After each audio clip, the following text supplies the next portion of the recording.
तो हरियाणा में हिमानी हत्याकांड पर सियासत भी लगातार हो रही है, तो वहीं बिहार में सूबे के बजट को लेकर सियासत जारी है। बिहार में देखिए इसी साल चुनाव है और नीतीश सरकार आज चुनाव से पहले 3,15,000 करोड़ का आखिरी बजट पेश करने वाली है। सदन में हंगामे के भी आसार है, क्योंकि विपक्ष न सिर्फ बजट को लेकर अपनी मांगे सदन के अंदर रखेगा, बल्कि नौकरियां और परीक्षाओं में धांधली, लॉ एंड ऑर्डर जैसे मुद्दों पर नीतीश सरकार को घेरेगा भी। बिहार के डिप्टी सीएम और वित्त मंत्री सम्राट चौधरी आज दोपहर 2 बजे बजट पेश करेंगे। आगामी चुनाव को देखते हुए बजट में कई लोक लुभावन ऐलान होने का अनुमान है। सूत्रों के मुताबिक बजट महिलाओं, किसानों और युवाओं पर केंद्रित होगा। रोजगार, शिक्षा पर ज्यादा फोकस होगा। बुजुर्ग और विधवा पेंशन बढ़ाई जा सकती है। बिहार के विकास के लिए माननीय मुख्यमंत्री जी ने जो ड्रीम रखा है, उस पूरे को प्रेजेंटेशन हम लोग बिहार विधानसभा में देंगे। इस बीच विपक्ष के तेवरों से साफ है कि सदन में आज हंगामे के पूरे आसार हैं।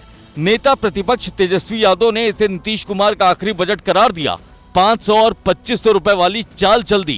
भले ही आप माई बहन मान योजना का कॉपी कर लीजिए, लेकिन 2500 रुपए उन माताएं बहनों के खाते में दे, जो आपका आखिरी बजट है। हम कह सकते हैं इसमें कम से कम लोगों का चूल्हा नहीं जल रहा है इस महंगाई के चक्कर में, तो गैस सिलेंडर का भी कम से कम 500 रुपए करें। तो बिहार में सियासी माहौल हर गुजरते दिन के साथ गर्माता ही जा रहा है और इस बीच आरजेडी प्रमुख लालू प्रसाद यादव की एक भविष्यवाणी ने सियासी पारे को और ज्यादा चढ़ा दिया है। बिहार के जहानाबाद में लालू प्रसाद यादव डॉक्टर चंद्रिका यादव की श्रद्धांजलि सभा में पहुंचे थे। सूबे के मौजूदा हालात और सियासी सर्वे को लेकर सवाल हुए तो बड़ी सियासी भविष्यवाणी कर दी।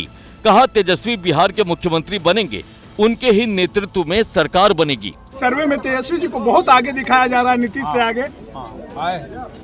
तो क्या लग रहा है, सरकार एकदम बनेगी? लालू ने तेजस्वी के सीएम बनने का दावा किया तो जेडीयू और बीजेपी नेताओं ने इसे मुंगेरी लाल का हसीन सपना बता दिया। बिहार की चिंता जब आपको दी गई थी, उस समय तो आपने बिहार की चिंता की नहीं, उस समय परिवार की चिंता की। अब जब परिवार की चिंता का समय आ गया है, तो अब उस समय बिहार की चिंता कर रहे हैं। बिहार में भारतीय जनता पार्टी और उनके सहयोगी दलों की सरकार बनेगी। मोदी की गारंटी है और नीतीश का सुशासन है। वो कुछ नहीं बनने वाला है। एनडीए जो है, अब एनडीए की सरकार मतदाता ने विचार कर लिया है, बनाएगी। और आइए बिहार की सियासत के बाद रुख कर लेते हैं महाराष्ट्र की सियासत का। आज महाराष्ट्र विधानसभा का बजट सत्र शुरू होने जा रहा है। सत्र की शुरुआत ही हंगामेदार रहने की आसार यहां पर व्यक्त किए जा रहे हैं और आज से महाराष्ट्र विधानसभा का बजट सत्र शुरू हो रहा है, तो ऐसे में कई मुद्दे यहां उठाए जाएंगे। महिला सुरक्षा को लेकर हंगामा हो सकता है। केंद्रीय मंत्री की बेटी के साथ छेड़खानी का मुद्दा भी गूंजेगा, ये आशंकाएं व्यक्त की जा रही हैं। तमाम ऐसे मुद्दे जिसमें विपक्ष सरकार को घेरेगा। जलगांव में केंद्रीय मंत्री की बेटी से छेड़खानी हुई थी और विपक्ष ने कानून व्यवस्था पर कई सवाल खड़े किए हैं। दोषियों को बख्शा नहीं जाएगा, कहना है सीएम देवेंद्र फडणवीस का।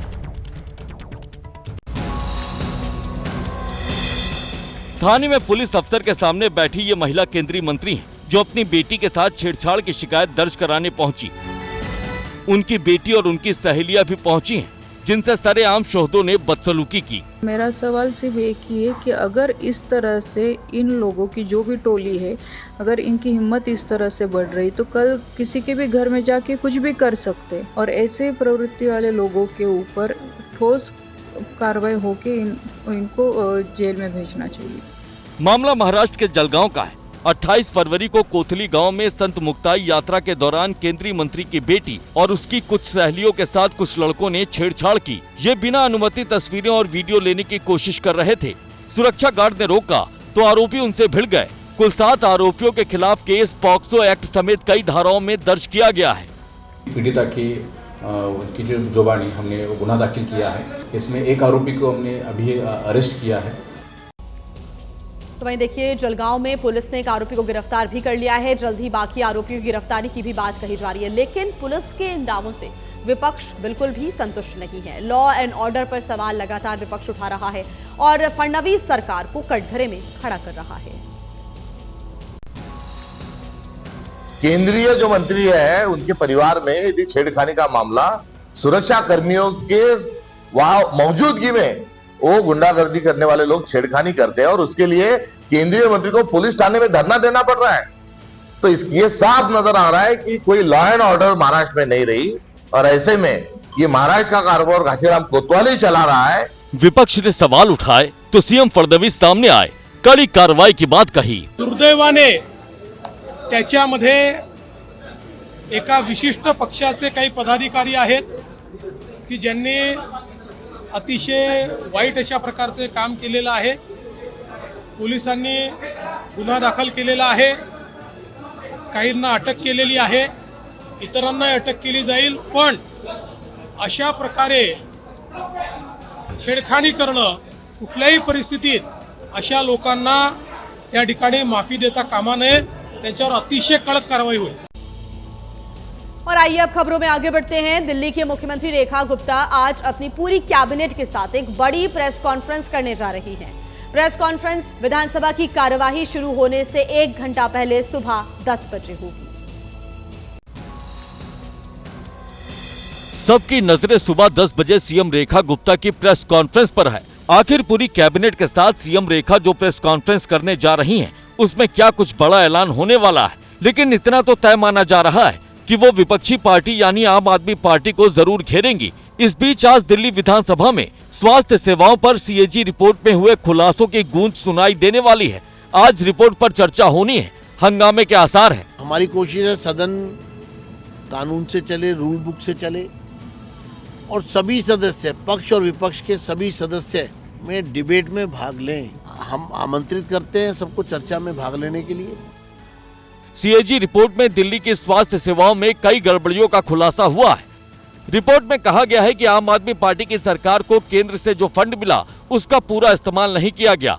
दिल्ली के अस्पतालों में बेड और डॉक्टरों समेत कई जरूरी सुविधाओं की कमी है और कई स्वास्थ्य परियोजनाएं सालों से अधूरी पड़ी हैं। वहीं देखिए, साथ ही साथ दिल्ली की नई मुख्यमंत्री रेखा गुप्ता एक के बाद एक ताबड़तोड़ फैसले ले रही है। एक्शन मोड में नजर आ रही है, बैठकों का दौर जारी है, कई कार्यक्रमों में शिरकत भी कर रही है, जिनकी तस्वीरें भी सामने आ रही हैं। रेखा गुप्ता सरकार में विकास के साथ साथ हिंदुत्व का एजेंडा एक्टिव होने के संकेत दे रही है।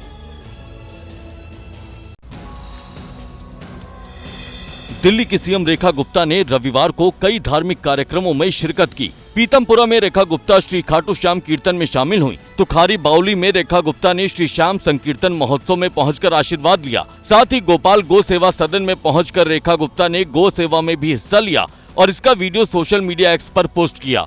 रेखा गुप्ता ने आध्यात्मिक गुरु श्री श्री रविशंकर की संस्था आर्ट ऑफ लिविंग के आनंदम कार्यक्रम में भी हिस्सा लिया, जहां पर यमुना नदी की गंदगी का मुद्दा उठाकर उन्होंने आप पर निशाना साधा।